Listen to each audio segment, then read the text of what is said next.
오스왈드 챔버스의 주님은 나의 최고봉 1월 12일 묵상을 시작하도록 하겠습니다. 오늘의 제목은 나를 보는 시간입니다. 오늘의 말씀 읽겠습니다. 마가복음 4장 34절입니다. 비유가 아니면 말씀하지 아니하시고 다만 혼자 계실 때 그 제자들에게 모든 것을 해석하시더라. 아멘. 성경에서 예수님의 사역을 보면 많은 무리에게 말씀을 가르치시고 기적을 행하시면서도 동시에 소수의 제자들만을 택하여 그들과 친밀한 교제를 나누는 것을 보게 됩니다. 특히 무리에게 말씀을 전하시고 때가 되시면 조용한 시간을 가지시고 제자들에게 따로 그 말씀을 해석해 주었습니다. 예수님은 말씀을 전하실 때 그 말씀을 듣는 즉시 많은 무리가 다 그 말씀을 이해할 거라고 생각하지 않았습니다. 그래서 시간이 지나서 주님의 때에 그 말씀을 다시 들려주시고 또 더 깊게 해석해 주셨습니다. 우리 인생도 마찬가지입니다. 지금 우리 인생에서 하나님이 하시는 일들을 우리는 다 이해할 수 없고 또 그 말씀의 의미들도 다 이해할 수가 없습니다. 그런데 내 생각과 내 방식이 깨어지고 주님과 고요한 시간 가운데 대면할 때 주님께서 다시 말씀하실 때 그 말씀의 의미를 깨닫게 됩니다. 오늘 오스왈드 챔버스의 묵상에서 이 주님과 갖는 고요한 시간들의 의미를 함께 들어보도록 하겠습니다. 오늘의 묵상입니다. 예수께서 언제나 우리에게 모든 사건을 설명해 주시는 것은 아닙니다. 우리가 이해할 수 있을 때 설명하십니다. 그때까지의 삶은 비유입니다. 하나님께서는 우리 자신의 영혼에 대해 상세하게 토로하도록 만드십니다. 이 과정은 너무나 느려서 하나님의 목적을 추구하는 사람으로 변화될 때까지 우리의 평생이 걸리기도 합니다. 우리가 하나님께 쓰임받는 유일한 비결은 우리의 성품의 모나고 연약한 부분들을 하나님께서 만지시도록 하는 것입니다. 우리는 자신에 대해 얼마나 무지합니까? 다른 사람의 질투와 게으름과 교만을 보면서도 자신의 질투와 게으름과 교만은 깨닫지 못합니다. 예수님께서는 은혜의 역사를 베푸시기 전에 우리 안에 자리 잡은 잘못된 성품들을 보여주십니다. 우리 중 몇 명이나 용기 있게 자신을 들여다보겠습니까? 자신을 이해하고 있다는 헛된 생각을 버리십시오. 이것은 우리가 끝까지 버리지 못하는 생각입니다. 우리를 정확하게 이해하시는 분은 오직 하나님이십니다. 우리의 영적 삶에서 가장 큰 저주는 기만입니다. 하나님의 불꽃 같은 눈앞에서 우리가 어떤 존재인지를 안다면 나는 아무 쓸모도 없는 사람이다라는 말조차 못할 것입니다. 자신은 그러한 말조차 할 수 없는 형편이기 때문입니다. 우리가 하나님 앞에서 전혀 가치가 없다는 사실을 확신하지 못하면 하나님께서는 계속 우리를 궁지에 몰아 결국 홀로 있게 만드실 것입니다. 우리 안에 교만이나 기만이 있다면 예수님께서는 그 어떤 것도 설명할 수 없으시기 때문입니다. 주님은 우리의 지적 교만에 상처를 허락하셔서 지식에 실망하게 하실 것이며 좌절감을 느끼게 하실 것입니다.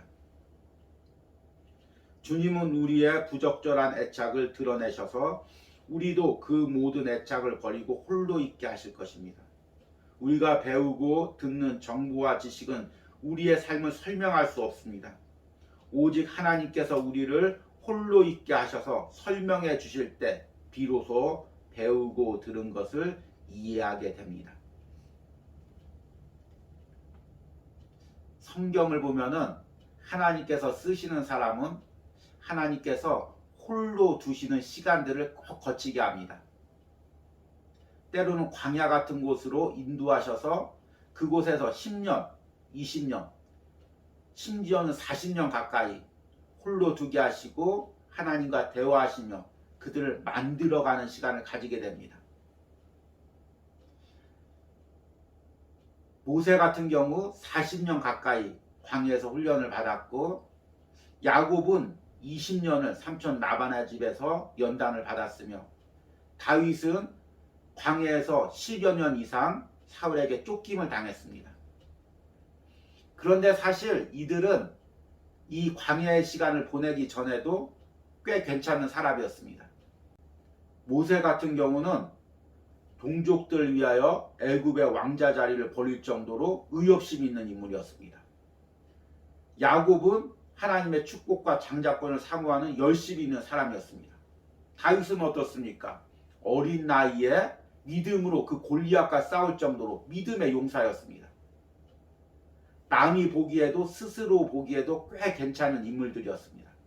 그런데 하나님께서는 그 사람들을 사용하기 위해서 광야의 시간을 10년, 20년, 40년 보내게 하셨습니다. 그 시간 동안에 하나님은 무엇을 하게 하셨을까요?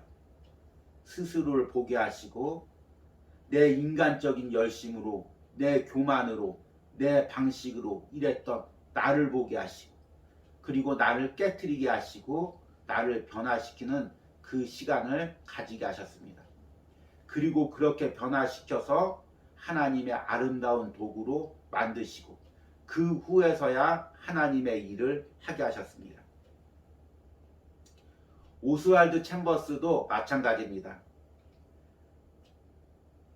그 역시 인생에서 홀로 있는 시간들을 많이 보냈습니다. 미술 공부를 하면서 가족과 떨어져서 경제적 어려움과 외로움 가운데 홀로 던져진 시간을 보냈습니다. 그 시간 가운데 철저하게 깨져서 주의 길을 가기로 결단했습니다. 목회자가 되어서도 명성이 높아지고 자칫 교만해졌을 때 하나님께서 다시 홀로 있는 시간을 두게 하시고 철저히 깨트리고 그를 다시금 사용하셨습니다.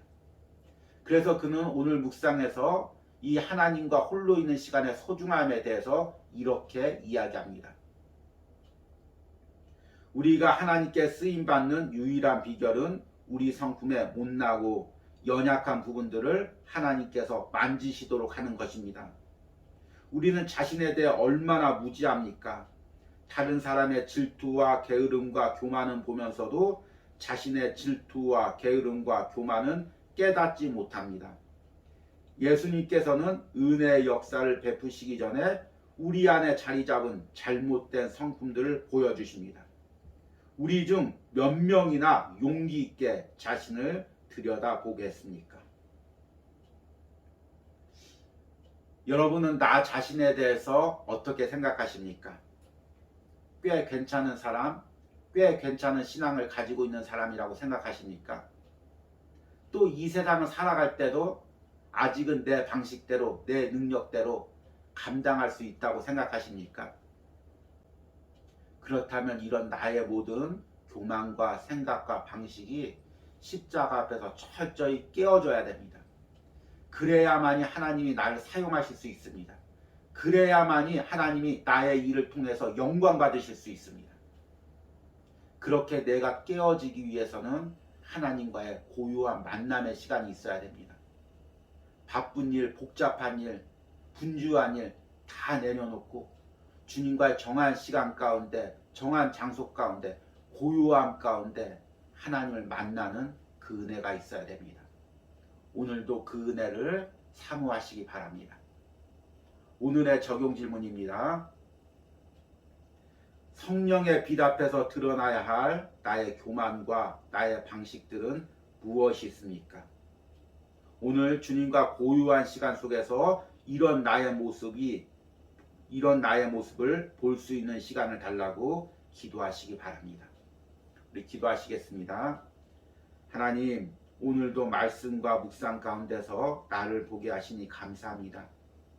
오늘 묵상 가운데서 여전히 내 자신을 의지하고 내 힘으로 걸어가려는 나의 교만과 나의 방식들을 보게 됩니다.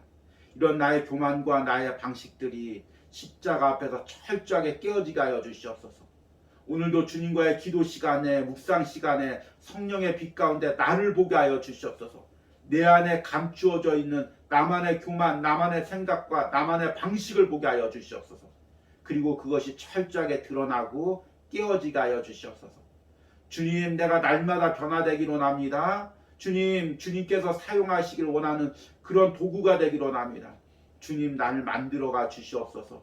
그 주님이 만들어 가실 그 시간들, 주님과의 고유한 만남의 시간들을 내가 사모합니다.